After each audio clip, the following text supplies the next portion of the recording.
The question hangs in the air: why were the media so utterly convinced that President Trump would be trounced in the election? Why were all the expectations for a substantial Joe Biden victory, to the point that many news outlets were running lists of his possible cabinet members, and the Washington Post was asking how Fox would fare with Trump gone?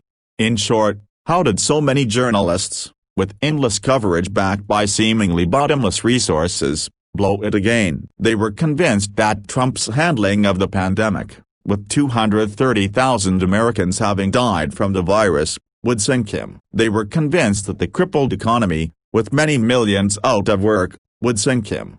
They were convinced that a lack of support among women would sink him. They were convinced that his struggles in the suburbs would sink him. They were convinced that poll after poll, in which the president never got above 50%, would sink him. And on a more visceral level, they could not believe that a man with his chaotic governing style, a man who used such harsh rhetoric, a man who urged law enforcement to investigate his opponents, a man who had been impeached, could win a second term.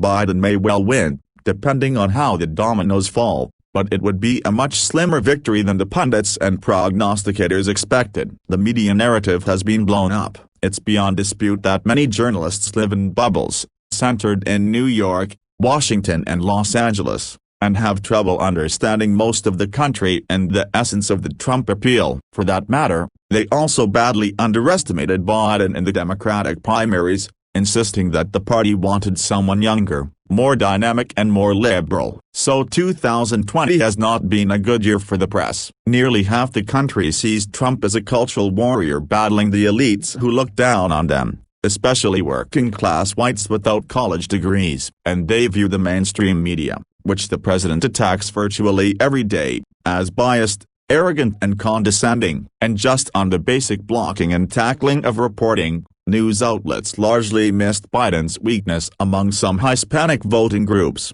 especially Cuban Americans, which hurt him badly in Florida.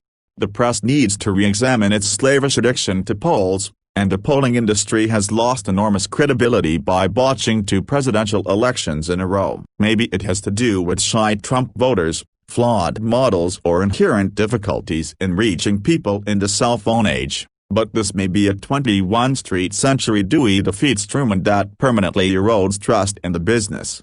The media didn't do everything wrong. When Trump, at 2 a.m. yesterday, prematurely declared victory and said he would ask the Supreme Court to stop the voting, journalists had every right to push back and say he hadn't won and doesn't have that power. But it smacked of high-handedness for 4 networks, ABC, CBS, NBC and MSNBC, to break away from the president to make those points. They wouldn't even allow him to finish speaking. If Biden narrowly wins the White House, some of this will seem like a footnote, but it's one thing for the country to repudiate a first-term president and another for him to lose by a modest number of the votes in 1 or 2 states. The American public will have delivered a split decision, one that clashes so sharply with the media's nearly unanimous verdict.